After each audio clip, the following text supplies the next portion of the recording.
Well, what do you know? What do you know, YouTube? How y'all doing today? I'll tell y'all what I know. I've been trying to put this video together for a while now, and I keep having to restart it and do it again. So we're just gonna do it and call it good. So we're gonna do the Prime versus SFI lease today. So we're going to hit on some topics, and then we're going to talk about some fixed expenses. So let's just get it started. So right out the gate, the Prime lease. You can do a Prime lease, no money down. All you got to do is sign your name. They'll give you a truck. SFI, to my understanding, at some point in time, you could do no money down. But when I came through, there's a shortage of trucks. And apparently people were saying they wanted trucks, and then they weren't showing up for trucks. So they required a deposit when I came through. My deposit was only like $2,400. That's my money. I get it back if I turn the truck in, whatever. Like, it's my money. So it's just a deposit. It was a deposit, basically my way of putting some skin in the game, saying, hey, I will show up. I do want a truck. So had to put a little money down on it. And Prime, you don't have to. So the Prime trucks, they are, in my opinion, they're more of an owner-operator spec. The specs on them are a little bit better than I would say on this SFI truck. I do know that some people got like some of the premium models or whatever. I wasn't able to come across one of those. They didn't have any at that time. But the Prime lease trucks have tire monitors. They have load scales in them. They have deer guards. They have suspension dumps. They're equipped with super singles, and they have an APU. So with that being said, the APU is kind of a controversial thing. Some people like them, some people don't. The SFI trucks, that's the same with the super singles too. That's another one of those. It could go either way.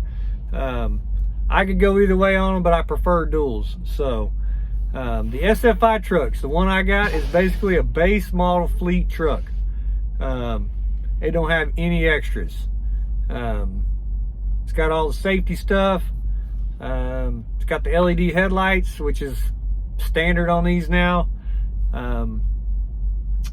And it does have, like I said, it has duals, and it has an EPU or what you call optimized idle. It has an extra set of batteries. The HVAC system's all battery powered. And now that I've ran both, quite honestly, I'm pretty fond of this EPU the EPU setup. My truck hardly ever idles. It's quiet. As long as I'm not sitting next to somebody with some loud reefer, I usually get a pretty quiet night. So I don't have an APU back there humming all night long. So that's pretty nice. So the Prime trucks, when you first lease one, you're kind of limited to just picking what ones they have available at that moment in time. But to my understanding, once you've leased a truck for 90 days, you have the ability to order a truck. You can order that truck in any color that you want. Any color that is offered from the dealer or from the manufacturer, I guess you could say. You can order that truck with leather seats. Now, if you start talking about leather seats and extras like that, now you do have to pay for that stuff. But as for just ordering the truck itself, you can order that truck any color you want. SFI, I had 4 choices when it came to colors. I had red, green, black, or blue. And I went with a red because that was first one that was coming available. I had no issues with a red. Kind of fond of the color myself, but that was my only options. So, moving on. Prime Trucks, which are Success Leasing, it's all the same company. That's their leasing side of it. Those trucks can only be ran at Prime. I've heard people say that you can move a Prime truck. I think they make it pretty much impossible to move them. I've never heard of anybody moving one, never saw anybody move one. But to my understanding, it's possible. They word it to where it sounds like it's possible, but I think they make it next to impossible to do. So, Prime trucks stay at Prime. They don't go anywhere. You can't take those trucks. If you have an issue with Prime, say in 2 years you and Prime butt heads, Prime has the option to cancel your contract, and you go walking down the road, that truck stays there. And then you're just out everything you put into the truck. So, with SFI, these trucks can be, you can lease this truck. You can lease an SFI truck and take it just about anywhere. JB Hunt, USA Truck, Mercer, Landstar, Schneider. I believe you can take them to like F2F. You can get your own authority. But in order to move them, to my understanding, you got to pay a little bit more of a deposit, which shouldn't be that big a deal if you're out here running your business right. So like for me, if for some reason the whole Schneider deal doesn't pan out in the end or whatever for me, I can take the truck, move it somewhere else, and go pull freight somewhere else. The Prime trucks are governed at 65. That is a Prime thing. Even if you own your truck, it's supposed to be governed at 65 to pull Prime freight, or to run Prime's numbers anyway. I do know that there's some other authorities out there that pull Prime freight, but they're not running under Prime's DOT numbers. So, if you're running Prime's DOT numbers on your truck, you're supposed to be governed at 65 miles an hour. SFI trucks are not governed. Like I said, just because the truck's not governed don't mean you got to run it as hard as possible, but you know, for the most part, I don't get above 65 mile an hour anyway, so the whole governed thing really wasn't that big of a deal. But it is nice to be able to hop out in the left lane and get around or get through some stuff once in a while. But yeah, so moving on to the next subject. When it comes to making payments, with SFI, if you lease your trucks anywhere besides Schneider, they're going to set up a automatic withdrawal from your account. That payment comes out every week. They don't care whether or not you've hauled freight or not. They're pulling that payment every week. So if you're leased to Schneider, Schneider will pull, or SFI will pull the payments from your settlement. But if you don't pull freight and there's not enough on your settlement, then you have to have it set up also to where they can pull the balance from your account. So no matter what, you're making an SFI payment every week. With Prime, if you go home for a week and you don't pull no freight, they will cover your payment and you will go into the negative to them, which for some people that's a good thing. They're like, oh, you know, I can go home, I ain't gotta worry about it, I'll come back out, I'll make it back up, whatever. But for some people, that's not a good option, because they don't know how to manage their money right. They go home for a week, then they come back out and they realize it takes them like 2 weeks to get caught back up, and you know, they don't get a settlement for a little while. And if you're living paycheck to paycheck, that can be a bad thing. So wasn't never an issue for me. If I go home, I always make sure I got enough to cover my expenses. I'm not going home and going into the hole. So it's just not a really good way to run your business. So let's see. Yep. All right, we covered that. Also, a lot of people talk about the mandatory maintenance account that SFI makes you, they pull that money out with your payment every week. Prime didn't have a mandatory. They gave you the option to do what they called an e-fund. Also, like if you got your truck serviced, they would also allow you to charge it and just take it out of your settlement.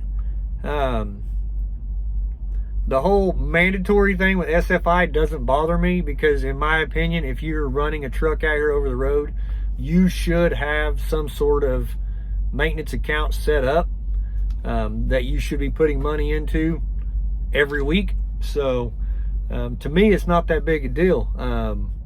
At the end of the lease, if there's money in it, it's your money. So I mean, it comes right back to you. So to me, it's just good to have. So I have no issues with it. Like I said, some people do. I hear about it all the time. But when I was at Prime, I had an e-fund. I put money in an e-fund every week. When I ran solo, I did 5% of my gross revenue into my e-fund every week. Some people set it up based on the mile. I didn't never like doing it like that, because when you're out here running as a lease operator, you're not chasing miles, you're chasing revenue. So I based mine on gross revenue. When I would train and ran a team truck, I would do 7.5% of my gross revenue to my e-fund. So that's how I did my e-fund. And that's your money. All you got to do is let payroll know if you want some of it or if you want all of it. And that next week, it's it's right there on your settlement. They'll pull every bit of it out. I emptied mine out one time, and there was a substantial amount of money in there, and it got some attention. Some people called me and said, "Whoa, wait a minute, what's going on?" Now they didn't have a problem giving me my money, but they was like, "Hey, why you taking all your money?" Like they thought I was leaving. So, and under the circumstances, I probably was fixing to leave, but that's a whole nother story for another day. So, with all that being said, that's all that. Now let's get down to the nitty gritty. Let's talk about the numbers, all right? So, on a Prime truck, now, if you do a lease purchase, and actually, let me talk about the lease purchase deal right quick before we get into the nitty gritty part of this. So, with a Prime truck, if you want to do a lease purchase, you have to put $14,000 down up front. Now, you can do that when you order the new truck. You can do the $14,000 down and start a lease purchase. Now, if you do a lease purchase, your payments are a little bit higher. They're not like substantially higher, but they are a little bit higher. I had a buddy that did a lease purchase. Matter of fact, he just finished his into his lease. There's no buyout or anything like that. You pay the $14,000 down, you make your payments through it. That last payment, once it clears, your title shows up. All right? With SFI, it's basically a lease with a purchase option at the end. So at the end of the lease, there's what they call a residual balance. On this truck, the residual balance is $56,000. So at the end of the 3-year lease, if I want to keep the truck, it's $56,000. Now, if you don't have the $56,000, in my understanding, now don't quote me on this, but I've heard that they will let you lease the truck or do some kind of payment thing over like the next year to finalize the $56,000. But that's if you choose to keep the truck. Now, in my opinion, $56,000 for a truck that's 3 years old is not a bad purchase, especially in the market like it is right now. Like, these trucks out here are going for stupid amounts of money right now. So, but that is an option. If you go with Prime, you got to pay the $14,000 up front. When you order the truck, you pay that amount up front. Truck comes in, you turn your existing lease truck in, you get in your new truck, sign all the stuff, and you run it for 3 years and it's yours. All right? With the SFI truck, no down payment. You just run it. At the end of it, if you choose to keep it, you keep it, pay the $56,000, or you turn the truck in and get another truck. It's whatever you choose to do. However you want to run your business. So, all right, back to the nitty gritty. Let's get to the numbers. Prime truck. My Prime truck, which I ran flatbed. That's another thing. Their rates for flatbed versus reefer division are different, which makes no sense to me. They're the same trucks, but the reefer truck payments are a little bit higher for some reason. Never could figure that out. But anyway, my truck, I'll give you the numbers that I had on my truck. My APU, I had an APU rental every week, $70 a week. My truck payment was $914 every week. They charged me $10.58 for federal highway tax. They charged me $40 a week for licensing and permits. And for my occupational accidental health was $28.56. All right? Now, something else about running a Prime lease truck. There's other fees that Prime is going to charge you to lease a truck through them. They're not necessarily truck fees, but they are fees that you're going to pay because you're leasing a truck through Prime. And those fees are accounting service, $23 a week. That's basically Prime charging you to submit your settlements to whatever CPA you use. So that way you can do your profit loss statements and all that. They're charging you $23 a week to do that. They're charging you $15 a week to process and submit a statement to you. They're charging you to give you a statement, basically, to put all the numbers together and to give it to you. They're charging you $15. They're charging you $5 for what they call an imaging fee. That's so that you can submit your BOLs to them. But they're charging you a fee to submit invoices for them, and then they're charging you $1 for a fuel card. Now, $1 for a fuel card is not that big a deal, considering Schneider charges me $1 every time I use a fuel card. So, with that all being said, the total that I paid for a Prime lease truck, which was 3 years ago when I started that deal, was $1,107.14. All right. On top of that, now I want to add also, now it's not a big deal to some people, but it is something that you need to take in consideration also. They charge you, I don't remember how many cents it is per mile that you put on the truck for a tire maintenance fund. They put it in a fund, that way every time you have tire issues or something like that, or need a tire or whatever, they pull that, they pull it out of your tire maintenance fund. Now that is your money. At the end of the lease, it's your money. But that is something else they do also over there. That's not a maintenance fund. That's not like if you get your truck serviced fund. No, that's just for tires and tires only. So, and like I said, I can't remember exactly what it was, but it's like so many cents for every mile that you run goes into that tire maintenance fund. All right, back to the SFI truck. Let's talk about the numbers on the SFI truck. My truck payment is $994.36. I got a brand new 2022 Freightliner Cascadia, and that's what my truck payment is.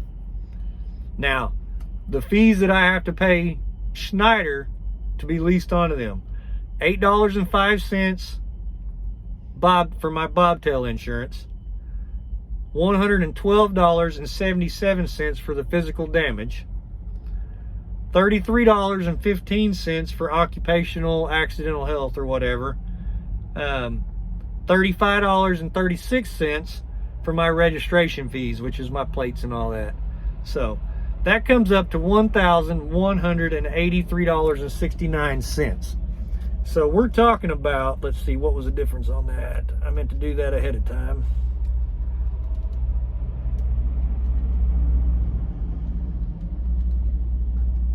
So we're talking about a difference of $76.55 on fixed cost. My opinion, as much as I felt like the Prime Trucks was spec'd a little nicer, the whole concept of the SFI thing works better for me, for multiple reasons. I like the fact that I can take, if for some reason things don't pan out at Schneider, I can take this truck wherever I need to. I don't feel like I'm being limited by somebody else. I run how I want to run. I do what I want to do. With Prime, I felt like somebody else was in total control of my revenue, and I didn't like that. They never pre-planned me. So every time you purchase fuel, you got to purchase your fuel based on point A to point B. With Schneider, I know I'm pretty much booked myself like a week out. So I know where I'm going to be at in the next couple of days. So if fuel prices are kind of high where I'm at, and they're a little bit cheaper where I might be at tomorrow or the next day or whatever, I know not to buy fuel now. I know just to throw a little bit in to get me for a couple more days or whatever. With Prime, I didn't have that option. I basically had to purchase fuel based on every trip.